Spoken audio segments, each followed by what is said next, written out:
Today, we're going to be taking a look at Justice Ducks number 2, which is written by Roger Landridge with art by Carlo Loro.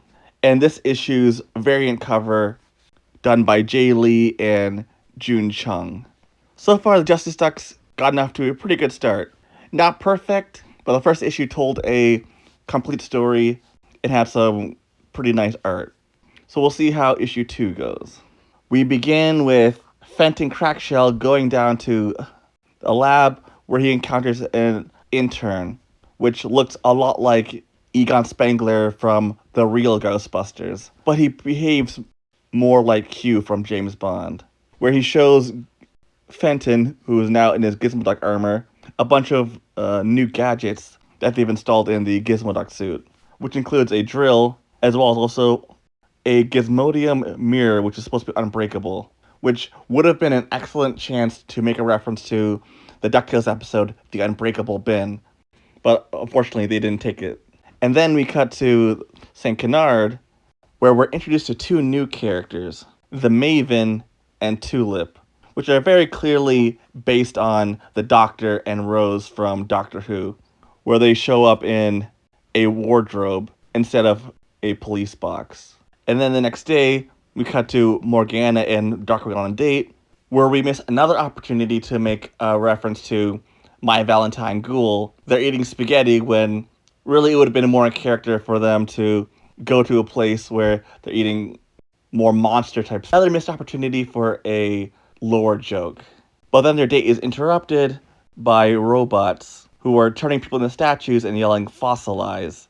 And if you look closely, you can see one of the people being turned into a statue is Pirate Steven from the Duck Talks podcast.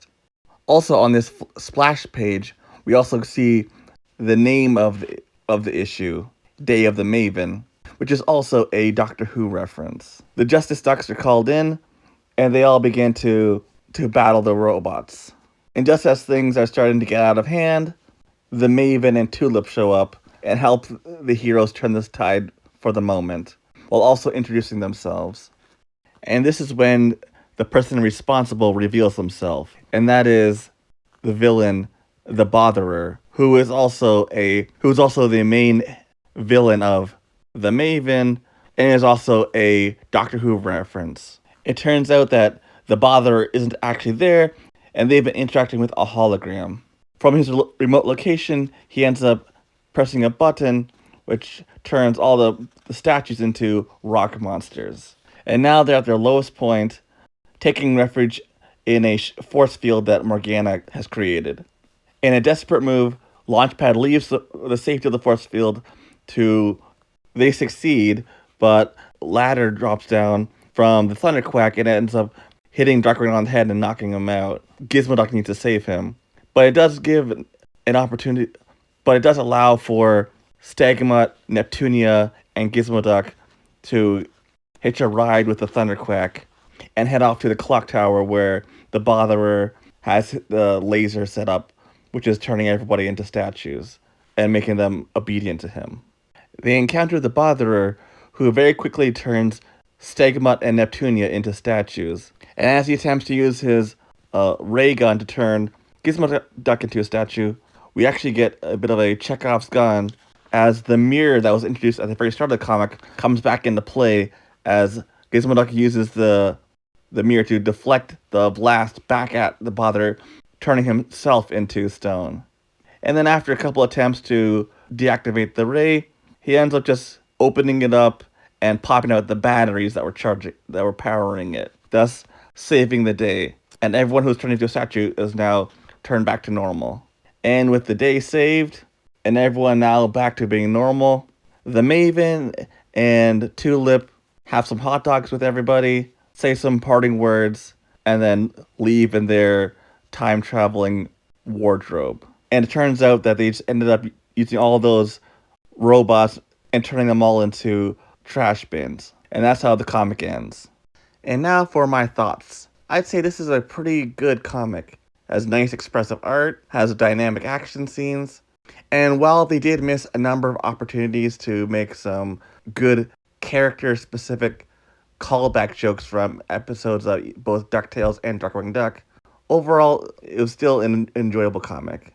If you're a fan of Doctor Who, you'll definitely get more of a kick out of it than someone who isn't, because there are also several Doctor Who references. And I will say though, in the future, I do hope that they do come up with more original ideas for characters, because in the last issue, it was a bunch of homages to DC Comics characters from Apocalypse.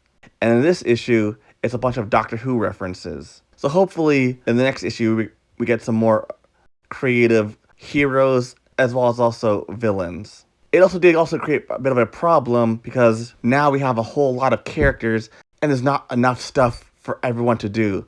So you end up with a bunch of characters who kind of pop in and then pop out of the story or end up just standing around. In the upcoming issues, it would be a really good idea to maybe bring back some of the classic DuckTales and Darkwing Duck villains. Some of the popular ones, as well as also some of the more obscure villains and like one offs, and maybe doing something new with them, as well as also mixing in new original heroes and villains. One thing that has definitely come by me is that Roger Landridge really needs to go back and rewatch episodes of both Darkwing Duck and DuckTales so that he can have a better understanding of how each individual talks, as well as also how each character plays off each other. Since a lot of the dialogue, while it's functional, doesn't sound like something that Morgana would say or Darkwing would say or etc. And it was very bizarre to me that Darkwing would act like robots are out of his league because he's fought robots in the past in the original show. So that was something very un-Darkwing. Doesn't like make a lot of sense once you actually think about it for a few seconds. While the comic definitely has its flaws, it still held my attention.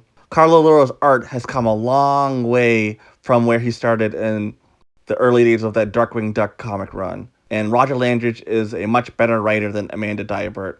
The Adventure of the Week format works much better for a comic like this as opposed to 4, 5, or 6 part miniseries, which don't have enough plot to support that long. All in all, I would recommend this comic, as well as also the first issue.